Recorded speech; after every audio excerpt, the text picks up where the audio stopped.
আজকে তোমাদের সঙ্গে এমন একটা রেসিপি শেয়ার করব যেটা দেখে চেনা যাবে না, খেতে হবে দারুণ সুস্বাদু। বিশ্বাস করো, ঘরে থাকা সাধারণ জিনিস এইভাবে বানালে চেহারা তো পাল্টাবেই আর মুখে দিলে একদমই গলে যাবে। তো প্রথমেই যেটা করতে হবে, ওই 100 গ্রাম মতো সয়াবিন বড়ি একটা বাটির মধ্যে নিয়ে তাতে সামান্য পরিমাণে নুন আর ফুটন্ত গরম জল ঢেলে দিতে হবে। এইভাবে ভিজিয়ে 5 মিনিট মতো রেখে দিলেই যথেষ্ট।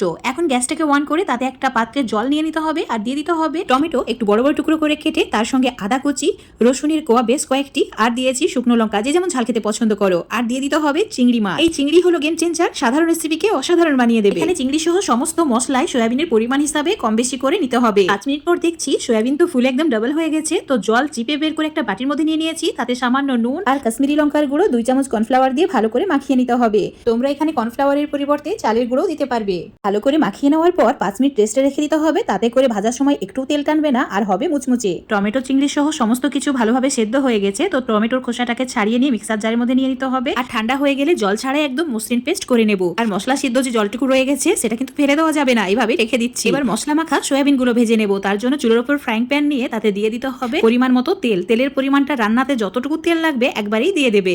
তেল গরম হয়ে গেলে মশলা মাখা সয়াবিন গুলো দিয়ে মিডিয়াম আঁচে লালচে করে ভেজে নিচ্ছি। দেখতেই পাচ্ছ একদম মুচমুচে হয়েছে আর একটু তেল টানেনি। এখন তেল ঝরিয়ে বাটির মধ্যে তুলে রেখে দিতে হবে। আর এই যে তেলটুকু রয়ে গেছে এতেই রান্নাটি করে নেব। এইভাবে মুচমুচে সয়াবিন ভাজলে এমনি এমনি খেয়ে নেওয়া যায়। ভাজার পর আমি যে কতগুলো খেয়ে নিয়েছি কি আর বলবো। ফ্রাইং প্যানে তেলটা গরম হয়ে গেলে তাতে সামান্য পরিমাণে গোটা জিরে, শুকনো লঙ্কা, তেজপাতা, গোটা গরম মশলা, কয়েকটি গোলমরিচ আর জয়িত্রী দিয়েছি। একটু ভেজে নেওয়ার পর দিয়ে দিতে হবে একটা বড় সাইজের পেঁয়াজকে স্লাইস করে কেটে নিয়ে। আর পেঁয়াজ একদম লালচে করে ভেজে নিতে হবে। পেঁয়াজের কালার লালচে হয়ে গেলেই দিয়ে দেবো যে পেস্টটা বানিয়ে রেখেছিলাম। এখন চুলোর ফ্লেম মিডিয়ামে রেখে একদম ভালোভাবে কষিয়ে নিতে হবে। এরকম শুকনো শুকনো করে নিয়েছি।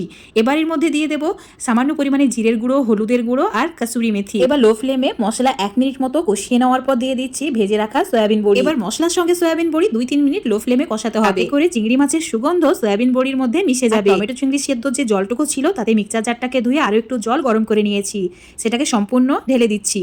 এবার ভালো করে মিশিয়ে নিতে হবে। আর দিয়ে দেবো স্বাদ মতো নুন।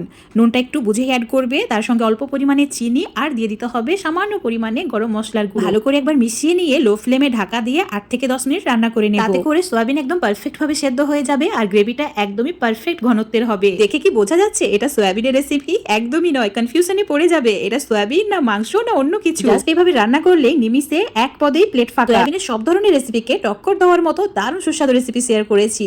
রেসিপিটা দেখে যদি ভালো লেগে থাকে বাড়িতে আজই অবশ্যই ট্রাই করে দেখবে। কথা দিচ্ছি এই রেসিপিটা খাওয়ার পর টোটালি ফিদা হয়ে যাবে, বিশ্বাস করো। আর এই সয়াবিন গুলো এতটাই নরম, জুসি, তুলতুলে হয় যে মুখে দিলেই গলে যায়। সয়াবিনের রেসিপি তাও আবার এত বেশি সুস্বাদু যে বাড়ির ছোট বড় খেয়ে তো সবাই খুশি। এই প্রন সয়াবিন কারি রুটি, পরোটা, ভাত সবকিছুর সাথেই জাস্ট জমে যায়।